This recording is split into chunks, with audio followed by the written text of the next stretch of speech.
ಕುಮಾರಣ್ಣರಿಗೆ phone tapping ವಿಚಾರದಲ್ಲಿ ಮಾಹಿತಿ ಇದೆ. ಎಸ್ಐಟಿ ರಚನೆ ಆದ ಮೇಲೆ ಪಾರದರ್ಶಕವಾಗಿ ತನಿಖೆ ನಡೀತಾ ಇಲ್ಲ.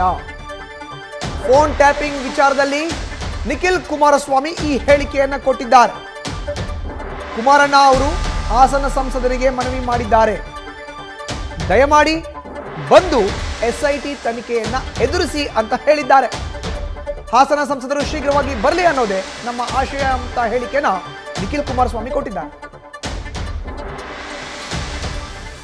ಈ ಫೋನ್ ಟ್ಯಾಪಿಂಗ್ ವಿಚಾರವಾಗಿ ಈಗ ಕುಮಾರಣ್ಣ ಅವರು ಏನು ಪ್ರಸ್ತಾವನೆ ಮಾಡಿದ್ದಾರೆ, ಬಹುಶಃ ಅವರಿಗೆ ಯಾವುದೋ ಒಂದು ಮೂಲದ ಮಾಹಿತಿ ಸಿಕ್ಕಿರ್ಬೋದು ಅಂತ ನಾನು ಅಂದ್ಕೊಳ್ತೀನಿ. ಆದರೆ ಒಂದು ನಾವೆಲ್ಲ ಗಮನಿಸ್ದಂಗೆ ಮೊದಲನೇ ದಿನದಿಂದನೂ SIT ರಚನೆ ಆದ ದಿನದಿಂದ ಇವತ್ತಿನವರೆಗೂ ಪಾರದರ್ಶಕವಾಗಿ ತನಿಖೆ ನಡೀತಾ ಇಲ್ಲ ಅಂತಕ್ಕಂಥದ್ದು ಇವತ್ತು ಇಡೀ ರಾಜ್ಯದಲ್ಲಿ ಇವತ್ತು ಒಂದು ಪ್ರಶ್ನೆ ಎದ್ದಿರ್ತಕ್ಕಂಥದ್ದು. ಬಹುಶಃ ಕುಮಾರಣ್ಣನಿಗೆ ಎಲ್ಲೋ ಒಂದು ಕಡೆ ಮಾಹಿತಿ ಬಂದಿರ್ಬೋದು, ಯಾಕಂದರೆ ಸುಮ್ಮನೆ ಅವರು ಮಾತನಾಡ್ತಕ್ಕಂಥದ್ದೇನಿಲ್ಲ, ಇಲ್ಲಿ ಎಲ್ಲ ಮಾಹಿತಿ ಬಂದಿರ್ಬೋದು, ಹಾಗಾಗಿ ಹೇಳಿರ್ಬೋದು. ಸರ್, ಪ್ರಧಾನಮಂತ್ರಿಗಳಿಗೆ CM ಅವರು 2ನೇ ಪತ್ರ ಬರೆದಿದ್ದಾರೆ. ರಾಜತಾಂತ್ರಿಕ ಪಾಸ್ಪೋರ್ಟ್ ಅನ್ನು ಕ್ಯಾನ್ಸಲ್ ಮಾಡಬೇಕು.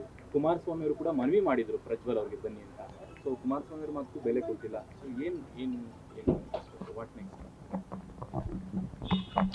ಈಗ ನೀವೇ ಎಲ್ಲ ಗಮನಿಸಿದಿರಣ್ಣ, JP ಭವನದ ಪಕ್ಷದ ಕಚೇರಿಯಲ್ಲಿ ಮಾನ್ಯ ಕುಮಾರಣ್ಣ ಅವರು ಹಾಸನ ಸಂಸದರಿಗೆ ನೇರವಾಗಿ ದಯಮಾಡಿ ಬಂದು SIT ತನಿಖೆಯನ್ನು ಎದುರಿಸಿ ಧೈರ್ಯವಾಗಿ ಅಂತಕ್ಕಂಥದ್ದನ್ನು ಇಡೀ ಸಮಾಜಕ್ಕೆ ಒಂದು ಸಂದೇಶ ಕೊಟ್ಟಿರ್ತಕ್ಕಂಥದ್ದು.